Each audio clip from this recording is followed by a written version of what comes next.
부모님들 반갑습니다. 오늘 주제가 이제 자녀 진로 교육인데요. 이제 저희가 볼 때는 중학교 시기가 가장 중요한 시기라고 생각되거든요. 중학교, 고등학교 되면 굉장히 야간 자습도 있고 바쁘니까 중학교 때 이것저것 자기한테 맞는 진로를 탐색하고 또 준비하고 그런 과정이거든요. 시간적 여유가 있을 때. 특히 이제 앞으로 대학 입시 제도가 바뀌면서 지금 원래 2만 명 가까이 뽑는데 내년도는 지금 저희가 생각할 때는 정부 예산이 원래 250억에서 내년에 한 350억으로 증대되고 하면서 3만 명 정도는 예산 목표인데 실제로는 한 30% 정도 돼가지고 약 10만 명 정도 이렇게 해서 인문계 고등학생이 한 35만 명이라면 그 중에 약 10만 명 정도면 어떻게 될까요? 앞으로는 4명 아니면 5명 가운데 1명이 입학사정관을 통해서 이렇게 대학을 간다고 생각할 수 있거든요. 그럼 입학사정관제가 뭘까요? 한마디로 말해서 과거에 수능이나 내신 성적 가지고 가는 게 아니고요. 학교에서 선생님들이 꼼꼼하게 작성한 학생부 있잖아요. 학생부에는 학교에 성적이 있고 또 하나는 뭔가 하면 학교에 비교과 영역이라는 게 있거든요. 이 애가 어떤 봉사활동을 했다. 그 다음에 이 애가 어떤 동아리 활동을 했다. 제량 활동을 했다. 이런 것들 결국은 입학사정관제는 뭔가 하면 선생님들이 자녀분들이 초등학교 중학교 때부터 학생부에 뭐를 기록했느냐. 그래서 보통 평균적으로 학생들이 4장 내지 5쪽 정도 학생부를 기록하고 있거든요. 근데 입학한 애들이 15쪽 정도 돼요. 보통 7쪽 정도 하고 어떤 애들이 20쪽까지 나오거든요. 그것은 뭔가 하면요. 중학교 때 아이들이 어떤 예를 들어 봉사활동을 했고 어떤 동아리 활동을 했고 어떤 창제 활동을 했고 그런 내용을 종합적으로 정리해가지고 입학사정관이라는 게 사람들이 뭔가 하면 결국은 학생부에 우리 자녀분들이 만드는 학생부를 읽고 그거를 행간을 읽고 해석하는 사람이라고 이렇게 할 수 있거든요. 그러면서 오늘 제가 먼저 이렇게 전체적으로 말씀드리면서 중간에 입학사정관제와 연관시켜서 이렇게 보십니다. 그리고 내년도는 서울대학교는 40%를 입학사정관제로 뽑겠다고 그러거든요. 그러니까 선생님들이 앞으로는 이렇게 아이들 공부시키는 데서 좀 신경을 써야 될 그런 영역으로 생각됩니다. 자, 그래서 일단 선생님들 갖고 계신, 어머님들 갖고 계신 교재하고 관련된 내용을 같이 보면서 하고 그 다음에 나중에 설명을 하도록 하겠습니다. 먼저 자, 우리 부모님들 자녀를 공부시키는 이유가 뭡니까? 좋은 대학 가기 위해서, 좋은 직업 갖기 위해서 행복한 생활을 하고 그런 거지 않습니까? 그러면서 저는 이 자녀의 희망찬 진로를 위해서 우리가 가수가 있으면 뒤에 누가 있죠? 매니저가 있잖아요. 운동선수가 있으면 뒤에 누가 있죠? 코치가 있잖아요. 그래서 우리 부모님들이 슈퍼 매니저가 되고 슈퍼 코치가 된다. 그런 얘기입니다. 요즘 대학 가는 방법 여러 가지 아시죠? 할아버지 경제력이고 그 다음에 엄마의 정보력이고 그 다음에 아빠의 무관심이고 또 왜냐하면 아빠의 무관심이 요즘에 수시 모집하는 데 벌지 않습니까? 어머님하고 아이하고 이렇게 학교 선생님하고 상의해가지고 쭉 만들었는데 아빠가 평소에 신경 안 쓰다가 신문에서 뭘 하나 읽어보고 나서 무조건 이 애가 지금 열심히 하면 수능 2등급 되면 인서울 좋은 대학 가는데 아빠가 막 윽박질러가지고 수시 모집하다 보니까 거기에 신경 쓰다 보니까 애가 수능 등급이 떨어져가지고 아무리 가고 싶어도 인서울 갈 수 없는 그렇게 되더라고요. 그러니까 아빠의 무관심이 좀 필요하다고 이런 얘기 있더라고요. 근데 요즘은 이런 얘기 아닙니다. 요즘에 대학 수시 모집에 대학 들어가는 방법이 몇 가지 정도 있다 아세요, 어머님들? 2600가지가 넘어요. 수시란 게 있는데 거기에 대학을 가는 방법이 2620개랍니다. 수시 모집에. 그런 2620개에 대해서 이게 잘 모르잖아요. 그런데 이제 우리 아이가 갈 수 있는 어떤 등급이 나오면 그 등급에 맞추어서 이제 좀 이렇게 연구를 하면 갈 수 있다는 거거든요. 그러면서 요즘은 아빠의 무관심이 아니고 아빠의 연구력이 돼요. 아빠가 인터넷에서 막 뉴스 이런 것만 열심히 보지 말고 우리 아이에 대해서 조금만 찾아보면 2,600개 가운데 우리 아이한테 맞는 게 등급 정등 나오면 한 30개로 압축되면 그 30개만 압축적으로 집중적으로 분석하면 된다는 거죠. 수시 모집에. 그런 2,600개 가운데 우리 아이한테 맞는 방법을 찾는 과정. 그런 게서 아빠들도 이제는 무관심해서 이제 올인하는 그런 시대에서 여기 부모님들도 슈퍼 매니저가 되고 슈퍼 코치가 되고 그런 쪽으로 해야 되겠습니다. 자, 그래서 아까 설명을 쭉 했고요. 예.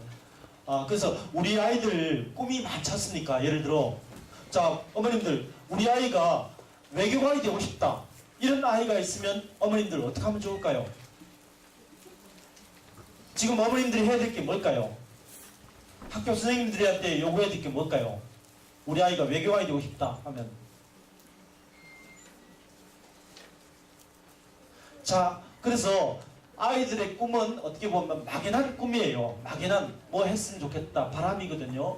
그래서 부모님들 입장에서는 이 막연한 꿈을 가지고는 안 되니까 구체적으로 뭘 만들어야 되는가 하면 이것을, 자, 우리 교재 한번 보실래요? 저는 이것을 제가 이 분야에서 한 30년 동안 밥 먹고 살고 그 다음에 한 10년 동안 최근에 집중적으로 이런 작업을 하면서 느낀 건데요. 뭔가 하면 이거예요.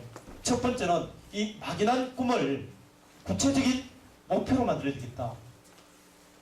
자, 우리가 인천공항서 비행기를 타고 뉴욕을 할 때 비행기가 바람에 휘날리고 기류에 따라서 왔다 갔다 하지만 결국은 존 F 케네디 공항에 도착됩니다. 그거는 뭐가 있기 때문일까요?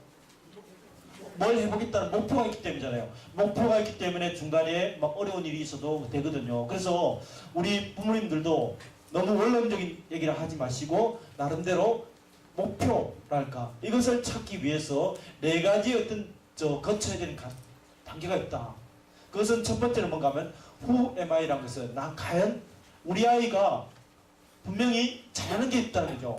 그리고 우리 아이가 남들보다 분명히 잘하는 게 있고 우리 아이가 분명히 하고 싶은 게 있다는 거죠. 그리고 우리 아이 성격에 맞는 게 있고 또 우리 아이가 소중하게 생각하는 게 맞다는 거죠.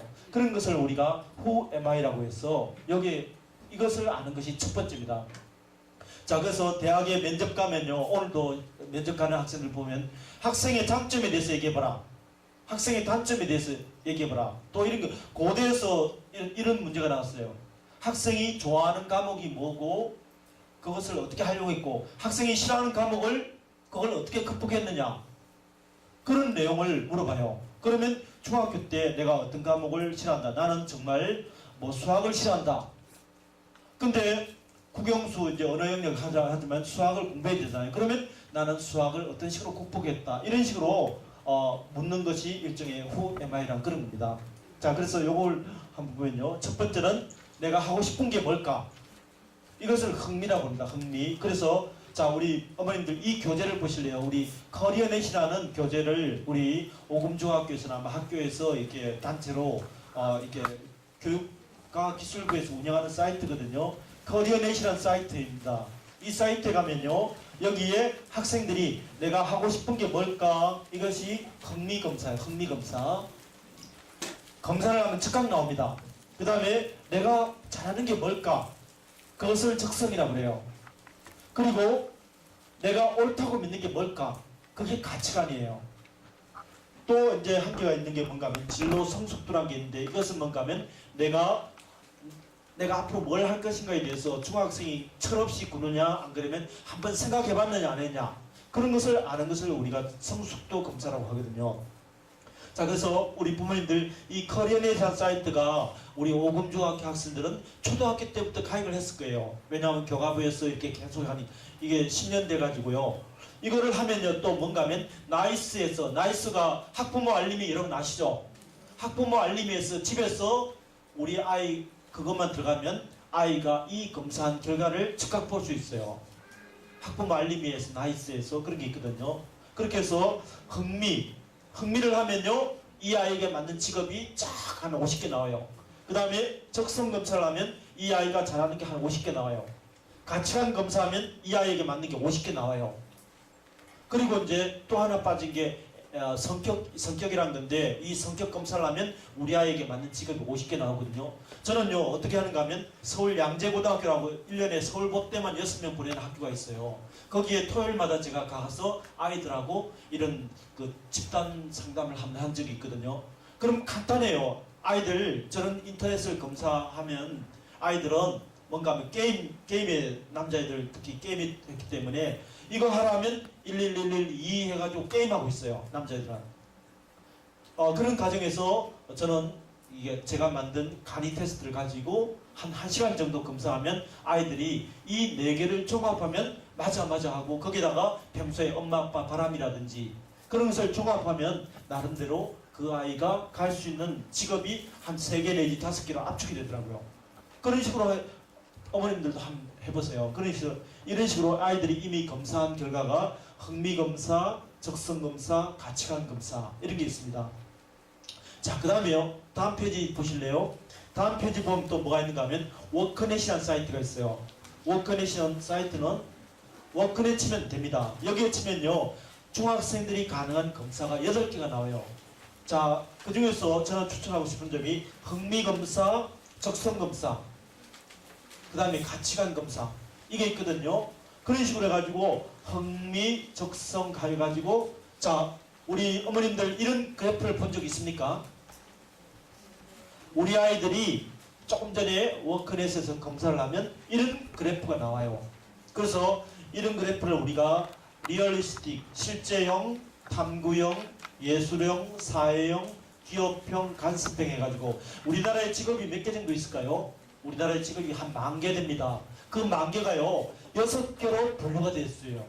그 6개로 분류가 되고 직업도 분류가 되고 이렇게 학과도 분류가 되고 그러거든요. 그러면서 이 위에하고 밑에하고 차이가 뭔지 아세요? 위에는 뭔가 하면 실제형과 탐구형은 사람과 더불어 일하는 걸 좋아하지 않는 사람. 나는 책 보기를 좋아한다. 나는 로봇을 만지기 좋다. 나는 기계를 만지기 좋다. 나는 동물과 같이 있는 게 좋다. 이렇게 해서 사람과 같이 일하는 걸 좋아하지 않는 사람은 밑에예요. 반면에 사람과 더불어 일하는 걸 좋아하는 사람은 밑에예요. 그리고 왼쪽에는 RCE가 있고 오른쪽은 IAS가 있는데 왼쪽에는 이것은 뭔가 하면요. 딱 정해진 틀대로 따라하는 걸 좋아하는 사람. 군대 말로 FM이라고 필드 매뉴얼이라거든요. 정해진 틀대로 따라하는 걸 좋아하는 사람. 그것은 왼쪽이고 반면에 상상력을 요구하는 사람은 오른쪽이에요. 자유분방하고 구속되고 얽매이는 걸 싫다.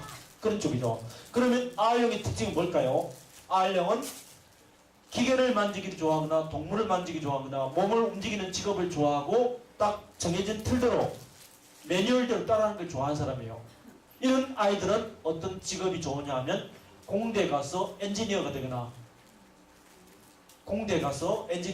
안 그러면 또 동물과 식물을 다루는 직업, 안 그러면 또 어떤 게 있는가 하면 몸을 움직이는 보디가드라든지 체육대학 이런 게 맞다는 거죠.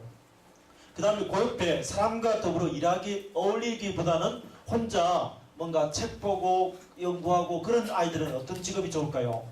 그런 아이들은 탐구심이 높고 논리적이고 분석적이고 호기심이 많고 학문적이다. 이런 아이들은 앞으로 공부를 시키는 거. 대학 교수를 시키거나 안 그러면 연구원, 저 같은 연구원이나 안 그러면 과학계통 그리고 이제 의사도 여기에 해당되고요. 그리고 밑에는 보면 E형이라고 했는데 이쪽은 뭔가 하면 굉장히 사람과 어울리면서 통솔력 있고 설득력 있고 말을 잘하고 나를 따라 지도력 있고 설득력 있고 경쟁적이고 열성적이고 야심적이다. 이런 사람은 뭘 시키면 좋을까요? 정치가, 사업가, 그 다음에 변호사라든지 그 다음에 앞으로 CEO 정치가, 변호사, 기업 이런 쪽이 맞고요. 반면에 그 옆에 사람과 더불어 일하기를 좋아하지만 뭔가 하면 좀 상상력이 사고가 자유스럽고 이런 사람들은 뭔가 하면 학교 선생님이나 사회복지사, 상담가 등등 친절하고 이해심이 많고 남을 도와주는 사람 이런 쪽입니다. 그리고 사람과 더불어 일하기를 극히 좋아하는 사람도 아니고 극히 나빠하는 사람도 아니면 그 중간에 있는 사람들은 여기 있는 사람은 C형이라고 해서 이런 사람은 책임감이 강하고 빈틈없고 조심성 있고 뭔가 딱 정해진 틀대로 하는 그런 사람은 앞으로 CPA, 회계사나 격리, 그 다음에 프로그래머, 은행원 이런 직업이 좋겠고요. 반면에 그 반대쪽은 뭔가 하면 A형은 상상력이 풍부하고 감성이 강하고 자유분방한 사람은 예술가, 뭐 디자이너나 웹 디자이너나 안 그러면 연예 디자이너 이런 쪽이 직업이 맞다는 거예요. 그래서 이런 육각형이 조그만 경우하고 큰 경우가 있는데 조그만 경우는 그 아이가 앞으로 뭘 해줄 것인가 생각을 많이 안 해본 아이들이고 원이 큰 아이들은 생각을 많이 해본 아이들이고 또 어느 쪽으로 치우친 애들은 이미 내가 어느 쪽에 관심이 유난히 발달해가지고 그쪽으로 이렇게 나갔으면 좋겠다 그런 생각을 갖고 있는 애들이거든요. 자, 그래서 요 검사를 하면요, 청소년 직업 흥미 검사를 해보면 방금 이런 그래프가 나오고 또 그 다음에 청소년 적성 검사를 해보면요 10가지 영역별로 이 아이가 잘하는 게 있고 못하는 게 있어요. 그래서 100점 만점에 120점 넣으면 이 아이가 굉장히 이 분야에 특출한 실력이 뛰어나고요. 반면에 이쪽에 낮으면 실력이 낮다는 거예요. 그래서 혹시 여기 어머님들 가운데 고등학생 자녀를 가진 어머님들 계시죠? 자, 그런 어머님들은 어떻게 하는가 하면요, 이 청소년 적성 검사를 시켜보면요, 이 아이에게 맞는 앞으로 대학에 가서 뭐를 전공했으면 좋겠다가 1등부터 15등까지 나와요. 그리고 이 아이가 앞으로 뭔가 하면 어떤 직업을 가졌으면 좋겠다 그런 게 한 50개가 나오고 또 하나는 뭔가 하면 이런 거예요. 우리 아이들 있죠. 중학생 자녀분들이 어머니 노래를 못하는 아이가 가수가 되겠다 그런 아이가 있으면 어떻게 하면 좋을까요? 그런 경우에 이 적성 검사를 해보면요, 예를 들어 가수에게 요구되는 능력이 착착착 나와요. 그런데 너가 가진 능력이 나와요. 그래서 어머님들이 그걸 비교해가지고 봐, 너는 이거 아니잖아, 이건 아니잖아, 이건 아니잖아 하면서 이렇게 여기서 한번 검사를 할 수 있거든요. 그래서 이 워크넷을 통해서 검사가 8개가 가능하고요. 그 다음에 커리넷을 통해서 몇 개가 가능하죠? 4개가 가능하거든요. 그래서 8 더하기 4는 12거든요. 그래서 부모님들 이제 아이들이 중3 때 고등학교를 선택해야 되잖아요.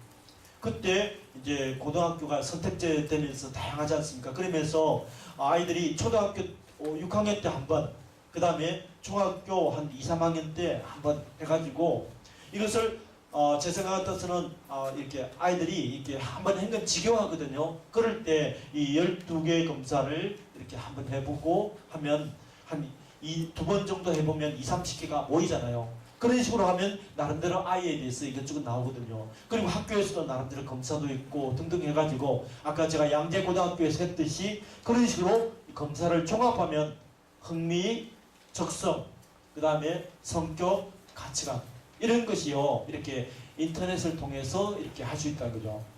그런 것을 통해서 Who am I라는 것 이것을 잡아보자는 게 첫 번째고요. 두 번째는요, 아까 제가 외교관 얘기했잖아요. 그때 어머님들이 아이들한테 이런 얘기를 했어요.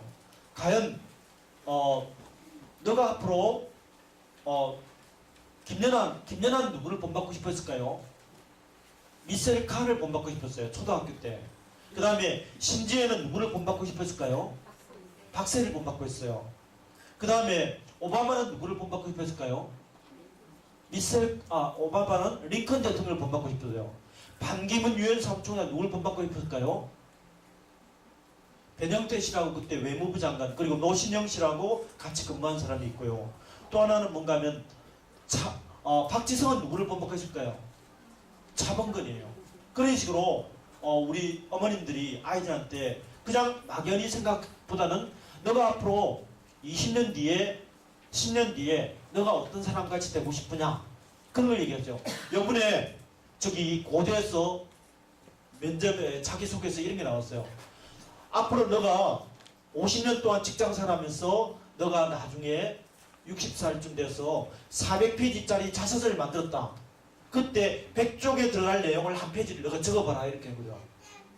어머님들 그때 400쪽의 자서전이면 100쪽이면 그때 몇 살쯤 될까요? 아니 애들이 그러니까 자서전에 하니까 직장생활 등등 하면 50년에서 한 10몇 년 되면 나이가 한 40살 정도 됐을 거 아니에요. 그때 40살에 나는 어떻게 살 것이다. 이런 내용을 아이들이 이렇게 만들어 보는 거죠. 중학교 아이들도 이걸 만들 수 있을까요? 내가 앞으로 나는 어떤 사람으로 기억되고 싶다. 나는 앞으로 어떤 사람같이 되고 싶다. 중학교 아이들은 너무 이럴까요? 중학교에 너희들 30살 뭐 먹고 살래? 이런 내용을 한다는 게 뭔가 하면 롤 모델이거든요. 역할 모델. 자, 그래서 박지성은 차범근을 본받고 싶었고, 심지어는 박세리, 반기문은 변형태, 오바마는 링컨, 이런 식으로 김연아는 미셀 칸, 이런 식으로 우리 어머님들이 아이들한테 본받고 싶은 것을 하라는 거죠. 그런 것을 만들어 보라는 거죠. 자, 그 다음에 또 하나는 뭔가 하면 이거예요. 호랑이는 죽어서 뭘 남길까요? 사람은 죽어서 뭘 남길까요?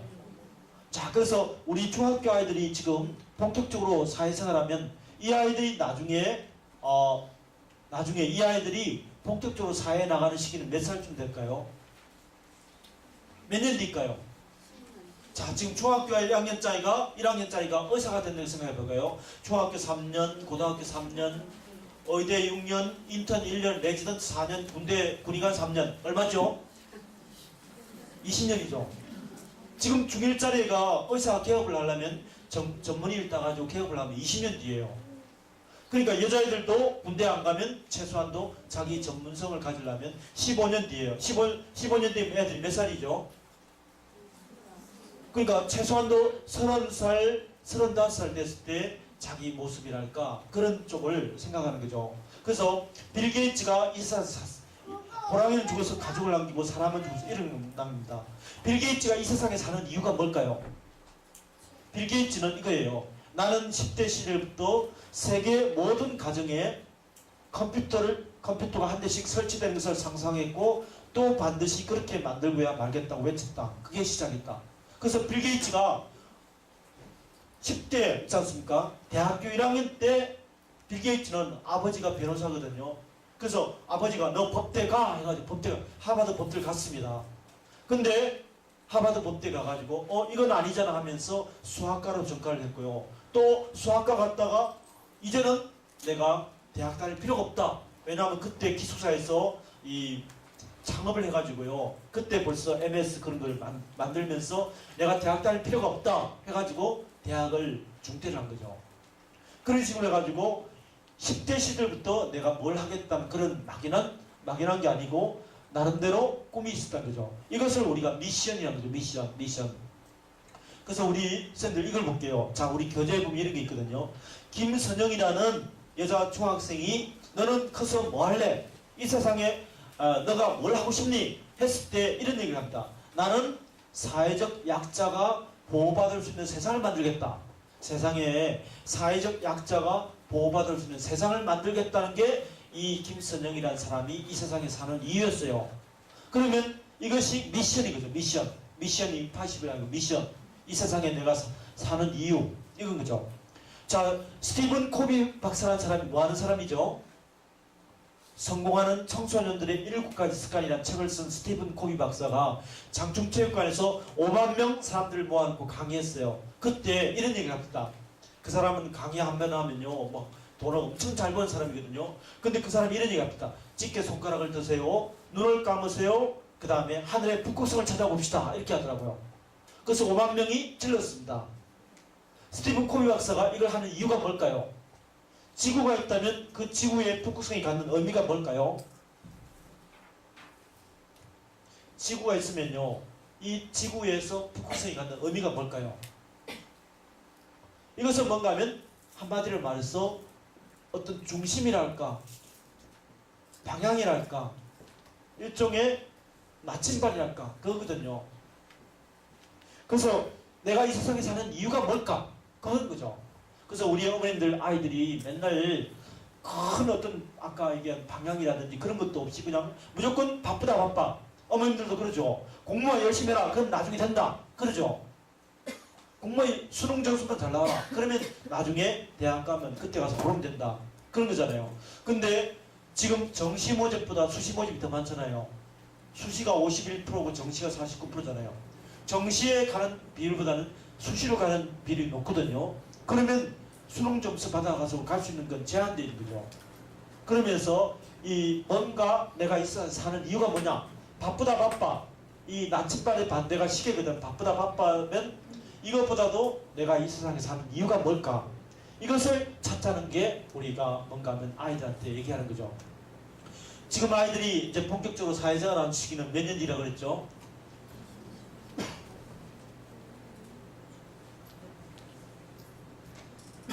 그때 되면 우리나라 국민소득이 얼마 될까요? 지금부터 십몇 년 뒤면 국민소득이 얼마 될까요? 2030, 지금 정부 통계가 2040년도가 4만 불, 5만 불 얘기되잖아요.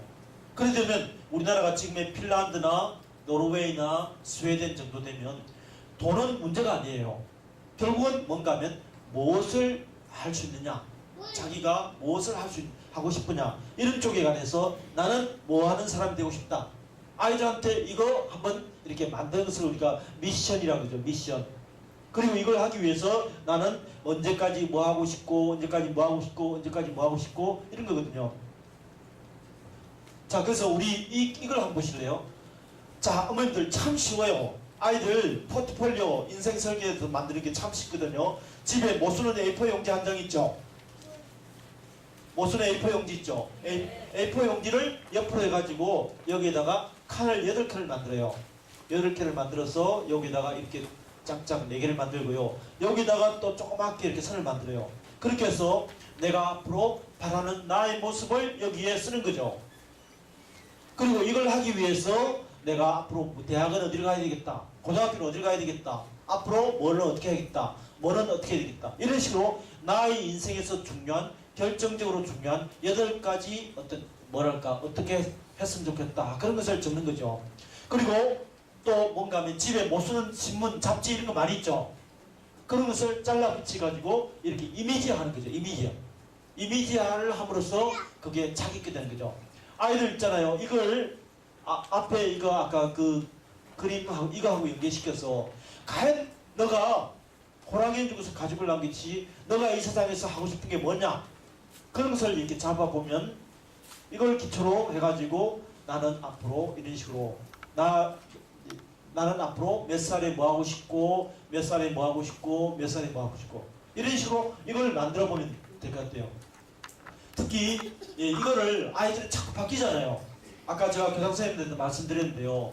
지금은요 미래형 교육과정이라고 바뀌면서 이제 올해 연말에 통과되면 2011년도부터 적용이 되면요 국민 공통과정이 10학년제가 아니고 9학년제예요. 그러면 정부 방침이 뭔가 하면 중학교 3학년 때까지 내가 앞으로 뭘 할 건가 결정을 하는 거죠. 이런 인생 설계도를 만들어야 돼요.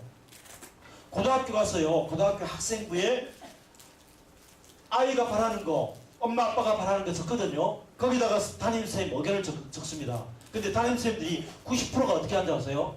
우리 오금중학교는 안 그랬지만 담임선생님이 희망대로 희망대로 추천함 이거거든요. 아이는 예를 들어 의사가 되고 싶고 아빠는 변호사가 되고 막 틀리는데